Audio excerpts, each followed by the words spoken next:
Bonjour, je suis aujourd'hui avec Dimitri Capitaine, Bonjour. le fameux candidat de Ninja Warrior sur TF1.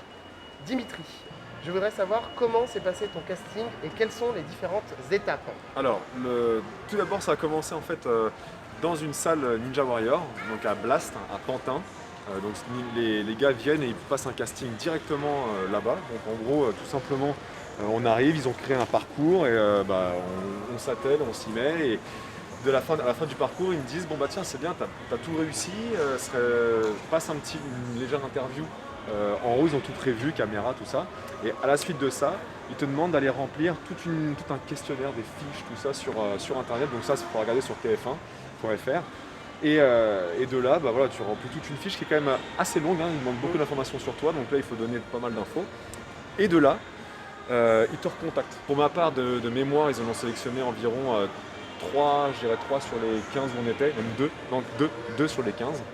Après, je ne sais pas combien de sessions passent, mais c'est le passage obligatoire, il est par là. Et puis après, une fois que c'est passé, c'est parti quoi. Ils te disent c'est tel jour, telle heure, direction Cannes et en avant. Dimitri, comment t'es-tu démarqué lors du casting? Alors lors du casting, moi déjà je me suis dit je le prends à la cool. C'est-à-dire que certes c'est pour passer Ninja Warrior, il y a une pression ou quoi, mais avant tout j'y vais pour m'amuser aussi. Et après voilà, j'ai 34 ans, j'ai du recul. Il y avait j'ai des gamins qui avaient 16-17 ans, on sent qu'ils ont une espèce de grosse pression que je n'avais pas du tout pour le coup. Et pour moi, voilà, je pense que ils ont dû sentir que j'étais assez détente malgré la pression de la sélection qui est. Et après, j'ai assez bien performé sur les scores, les tractions, comment dire, des mouvements de stabilité, tout ce qui était là-dedans. Je pense que je fais partie des 3 meilleurs dedans. Même s'ils ne recherchent pas la performance à fond, obligatoirement, si on se donne à fond et qu'on arrive sur le haut du panier, j'ai envie de dire, on a sûrement plus de chances d'être retenu.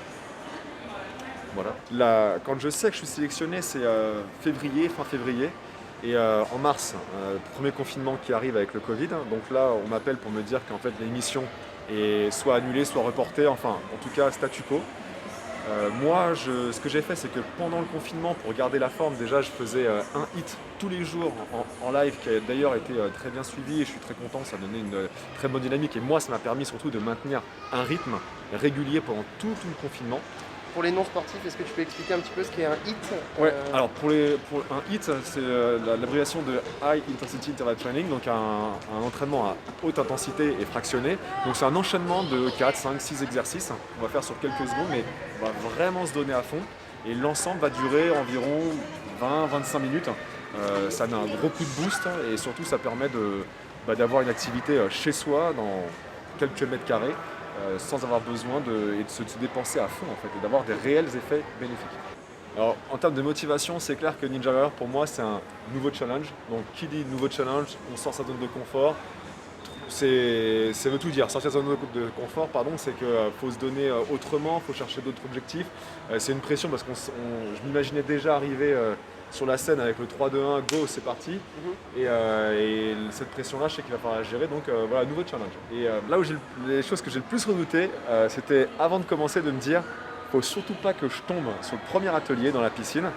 Parce que si je reviens au lycée, parce que je suis prof d'EPS au lycée de Torigny, dans un lycée professionnel, mes élèves ils vont pas me rater, c'est clair, parce qu'ils charrient de malades, c'est comme ça qu'on fonctionne. Donc c'est très bon, enfin c'est de bonne guerre, mais je me suis dit je rentre là-bas, je suis tombé, oulala, je vais prendre super cher.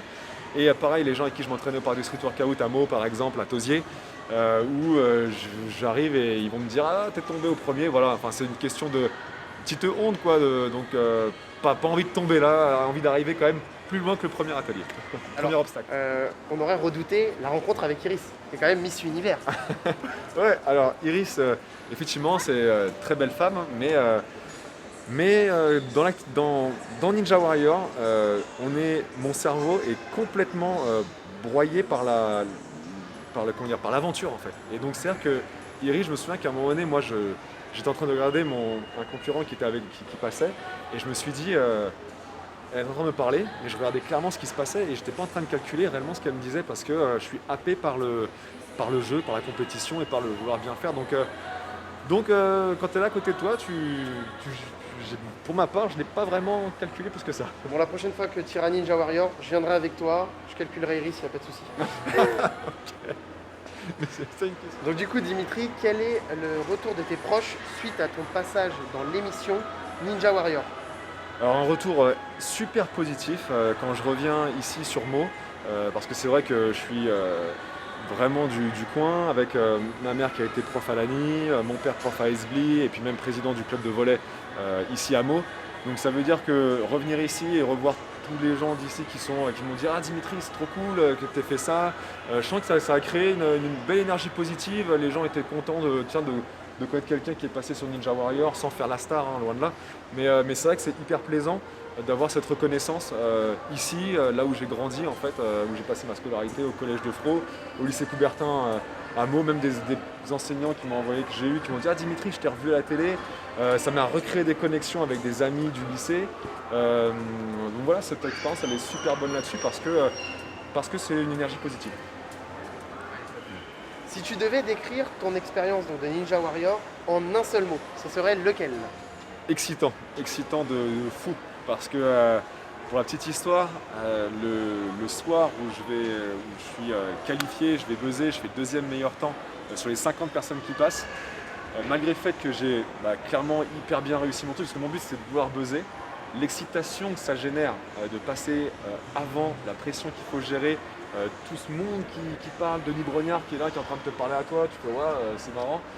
Tu rentres dans ta chambre d'hôtel, il est 3h du mat, là t'es posé, t'as les yeux, c'est des billes, ils sont grands ouverts, et impossible de dormir. J'étais une interview le lendemain à 8h, j'ai pas dormi, j'ai dû dormir 1h30, tellement j'étais excité quoi.